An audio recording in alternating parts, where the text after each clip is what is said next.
प्रश्न संख्या 1। शरद ने बसंत से 1200 रुपया उधार लिया तथा 3 वर्ष बाद 1560 रुपया ब्याज सहित बसंत को वापस कर दिया। शरद और बसंत के बीच हुए इस लेन देन में मूलधन, मिश्रधन, ब्याज तथा समय ज्ञात करें। तो शरद ने बसंत से 1200 रुपया उधार लिया। तो देखिए, शरद जो है वो बसंत से कितना उधार लिया, यानी 1200 रुपया। ठीक है, तो मूलधन, तो जितना रुपया उधार लिया जाता है उसको मूलधन कहते हैं। तो देखिए क में क्या पूछ रहा है, प्रश्न पहला क में पूछ रहा है मूलधन। तो मूलधन बराबर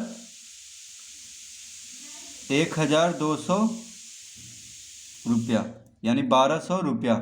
ठीक है, जितना भी रुपया उधार लेंगे या कर्ज लेंगे उसको क्या कहेंगे, मूलधन। ठीक है, तो मूलधन कितना हो गया, 1200 रुपया।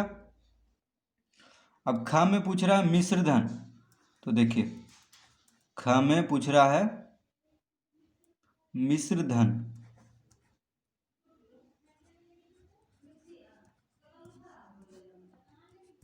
मिश्रधन, अब मिश्रधन क्या होता है, तो शरद ने बसंत से 1200 रुपया उधार लिया तथा 3 वर्ष बाद 1560 रुपया ब्याज सहित बसंत को वापस कर दिया। तो ब्याज सहित रुपया को क्या कहेंगे, मिश्रधन। ठीक है, तो मिश्रधन क्या हो गया, 1560 रुपया,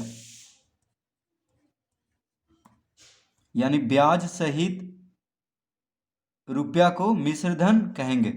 ठीक है, तो ब्याज सहित हो गया 1560, तो मिश्रधन क्या हो गया 1560, यानी जो ब्याज लगा उसको भी लौटाना होगा। ब्याज, कोई भी किसी से अगर कर्ज लेता है तो उसको ब्याज भी देना होता है। तो ब्याज और मूलधन को जोड़ देंगे तो क्या आ जाता है, मिश्रधन, यानी ब्याज सहित। तो ब्याज सहित रुपया को कहेंगे मूलधन, ब्याज सहित रुपया। ठीक है, मूलधन जो होता है वह ब्याज सहित, तो मूलधन में अगर ब्याज जोड़ दें तो हो गया मिश्रधन। ठीक है, तो मिश्रधन कितना हो गया, 1560 रुपया। अब ग में पूछ रहा है ब्याज। तो ग में देखिए हम लिखेंगे ब्याज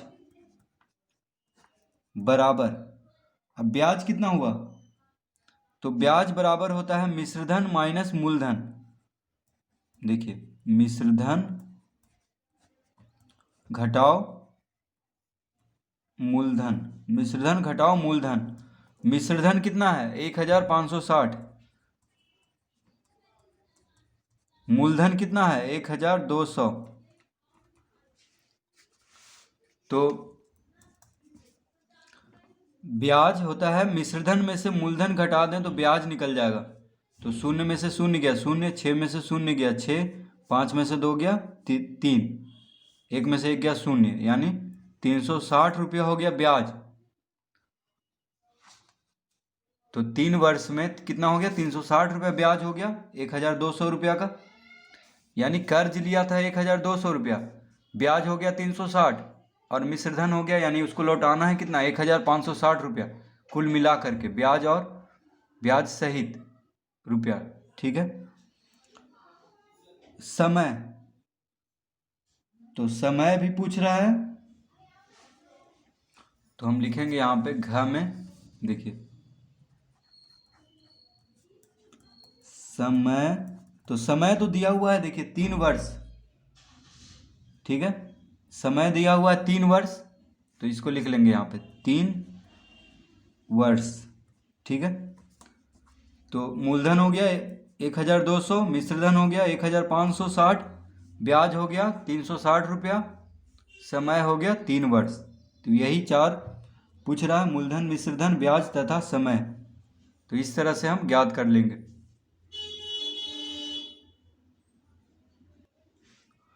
तो मूलधन दिया हुआ है, मिश्रधन, देखिए प्रश्न 2, खाली स्थानों को भरें।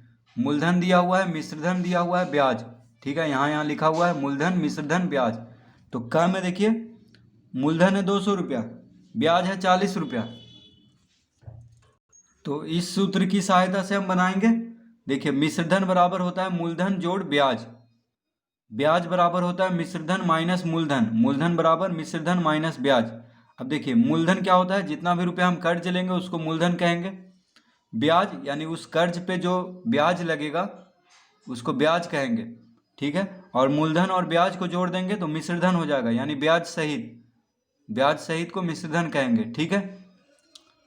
तो मिश्रधन बराबर मूलधन जोड़ ब्याज, ब्याज बराबर मिश्रधन माइनस मूलधन, मूलधन बराबर मिश्रधन माइनस ब्याज।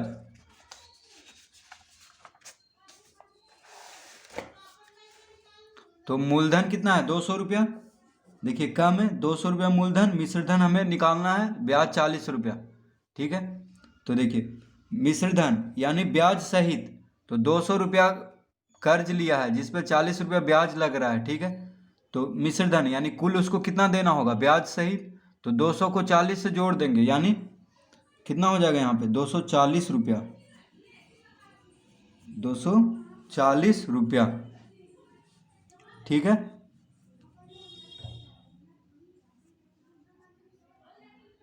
तो बस मिश्रधन बराबर होता है मूलधन जोड़ ब्याज, यानी मूलधन 200 और ब्याज कितना है 40, तो 200 और 40 को जोड़ देंगे तो मिश्रधन हो जाएगा, यानी 240 रुपया इसका उत्तर होगा। ये देखिए रुपया लिखा हुआ है, यहाँ पे है 240। अब मूलधन दिया हुआ है, मिश्रधन दिया हुआ है, ब्याज निकालना है। देखिए ख में 1500 है मूलधन, मिश्रधन है 1600 ब्याज, तो ब्याज बराबर क्या होता है मिश्रधन माइनस मूलधन, यानी ब्याज सहित देखिए 1600 हुआ और मूलधन है 1500, तो 1600 से 1500 घटा देंगे, यानी ब्याज बराबर मिश्रधन माइनस मूलधन। तो 1600 से 1500 घटाएंगे तो कितना हो जाएगा 100 रुपया, क्योंकि 100 रुपया ज़्यादा है देखिए 1500 और 1600 में। तो मिश्रधन से मूलधन को घटा देंगे तब ब्याज निकल जाएगा। तो कितना आ गया 1600 माइनस 1500, 100। तो हम यहाँ पे लिखेंगे 100, यानी 100 रुपया ब्याज लगा 1500 रुपया पे, ठीक है। अब ब्याज दिया हुआ है ग में, देखिए मिश्रधन दिया हुआ है और ब्याज, तो ब्याज सहित दिया हुआ है 2800, ठीक है, और ब्याज दिया हुआ है 400। तो मूलधन बराबर, मूलधन निकालना है तो मिश्रधन से ब्याज को घटा देंगे, तो 2800 माइनस 400 कितना हो जाएगा 2400, यानी 2400 रुपया कर्ज लिया था। मूलधन कितना हो गया 2400, जिस पे कि 400 ब्याज लग रहा है, तो 2800 हो जाएगा कुल मिलाकर के मिश्रधन। अब देखिए घ में मिश्रधन और ब्याज दिया हुआ है, तो 3500 में 500 घटा देंगे तो 3000, यानी 3000 रुपया हो गया मूलधन, ठीक है। तो मूलधन बराबर होता है मिश्रधन माइनस ब्याज, तो 3500 में 500 को घटा देंगे तो 3000 रुपया आ जाएगा मूलधन। अब यहाँ पे 300 रुपया है और ब्याज है, तो मिश्रधन तो 315,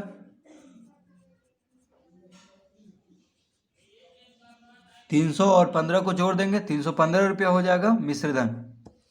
मूलधन है 4500, मिश्रधन है 4950, तो ब्याज बराबर होता है मिश्रधन माइनस मूलधन, यानी 4950 में से 4500 को घटा देंगे तो शून्य, 5 में से शून्य गया शून्य, 9 में से 5 गया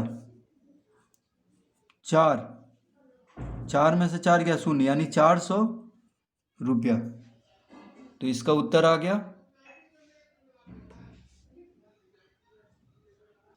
तो यहाँ पे देखिए 5 शून्य में से शून्य गया शून्य, 5 में से शून्य गया तो 5 आएगा, ठीक है।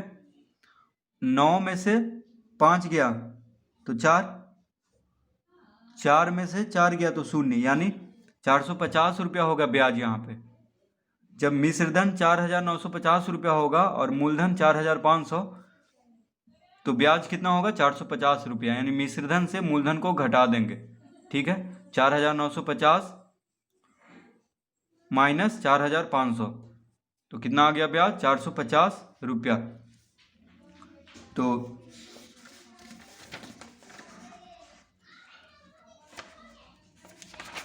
इस फॉर्मूला पे देखिए, इस फॉर्मूला हमें याद कर लेना है, ये सूत्र को याद रखने योग्य आवश्यक सूत्र, मिश्रधन बराबर मूलधन जोड़ ब्याज, ब्याज बराबर मिश्रधन माइनस मूलधन, मूलधन बराबर मिश्रधन माइनस ब्याज। इससे देखिए तीनों निकल जा रहा है, ठीक है, मिश्रधन ब्याज और मूलधन तीनों। तो अब समझ में आ गया होगा कि मूलधन क्या होता है, जो कर्ज हम लेते हैं। ब्याज क्या होता है, सूद जिसको बोलते हैं, यानी उस कर्ज पे जितना सूद लग रहा है उसको ब्याज बोलेंगे। मिश्रधन यानी सूद समेत, ब्याज समेत, तो मूलधन और ब्याज को जोड़ देंगे तो मिश्रधन हो जाएगा, यानी सूद समेत हमें लौटाना होगा किसी से भी कर्ज लेते हैं तो।